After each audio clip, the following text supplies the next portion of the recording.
हाँ, प्रिय भाई बहनों, आज हम एक फिर कहानी बोलने जा रहे हैं जिसका नाम है अन्नदान का महत्व। यह कहानी मानसिक शुद्धि, पवित्रता एवं एकाग्रता पर आधारित है। जिसका मन जितना पवित्र और शुद्ध होगा, उसके संकल्प उतने ही बलवान एवं प्रभावशाली होते हैं। मनुष्य जिस कर्म रूपी बीज को बोता है, जैसा कर्म करता है वह उसी का फल पाता है। लेकिन आजकल के लोग तो सीधे साधे और नेक इंसानों को ठगने में ही अपनी बुद्धिमानी समझते हैं। जो प्राणी संसार में आता है, उन्हें एक न एक दिन उसे इस संसार से विदा होना ही पड़ता है। संसार में यह ठीक ही कहा जाता है कि बिना दिए कुछ नहीं मिलता। भोजन योग्य दिए जिस अन्न का दान किया जाता है, वह अन्नदान परम श्रेष्ठ है। भोज्य पदार्थों में बहुत से पदार्थ हैं, किंतु अन्न का दान सब दानों से श्रेष्ठ है।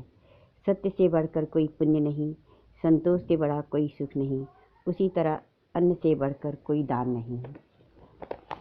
स्नान, अनुलेपन और वस्त्र अलंकारों से मनुष्यों को वैसी तृप्ति नहीं होती जैसी भोजन से होती है।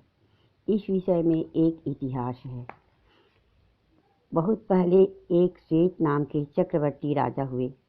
उन्होंने अनेक यज्ञ किए और अनेक युद्धों में विजय प्राप्त भी किए। अनेक प्रकार का दान दिए और धर्मपूर्वक राज्य पर शासन किया।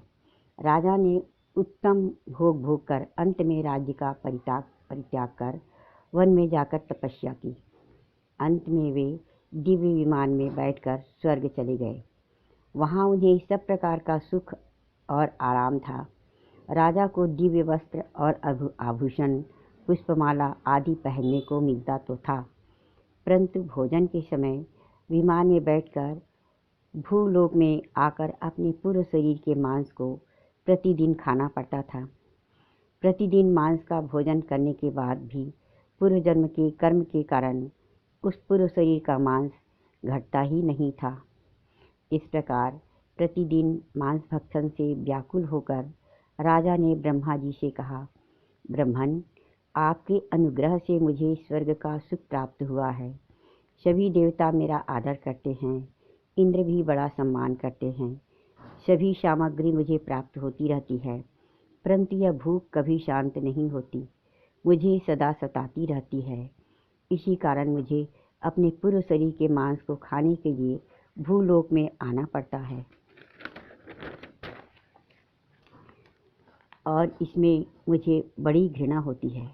मैंने ऐसा कौन सा पाप किया है जिससे मुझे उत्तम भोजन नहीं मिलता? आप कृपा कर ऐसा कोई उपाय बताएं जिससे मेरा यह दुख दूर हो जाए।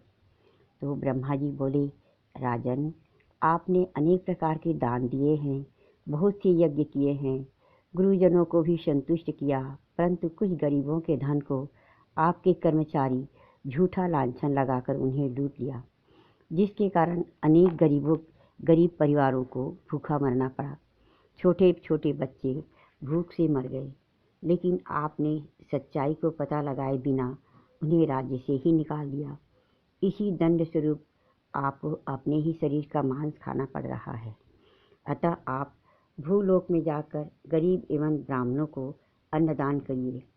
अन्न से बढ़कर संजीवनी नहीं, अन्न को ही अमृत जानना चाहिए। ब्रह्मा जी के वचन सुनकर राजा श्वेत ने पृथ्वी पर आकर महर्षि अगस्त्य जी को परम भक्ति से भोजन कराया तथा अपने गले का दिव्य माला दक्षिणा रूप में दिया एवं प्रार्थना किया कि उसका संदेश मेरे पुत्र तक पहुंचा देवे कि वह राज्य के सभी गरीबों को अन्न का दान कर दे और उनकी सभी तरह से सहायता करे। इस तरह राजा का मोक्ष हुआ, राजा को संतुष्टि मिली। इसलिए कहा जाता है कि अन्न से बड़ा कोई दान नहीं और धर्म से बड़ा कोई नियम नहीं। धन्यवाद। प्लीज़ इस वीडियो को लाइक, सब्सक्राइब और बेल आइकन को दबाना ना भूलें।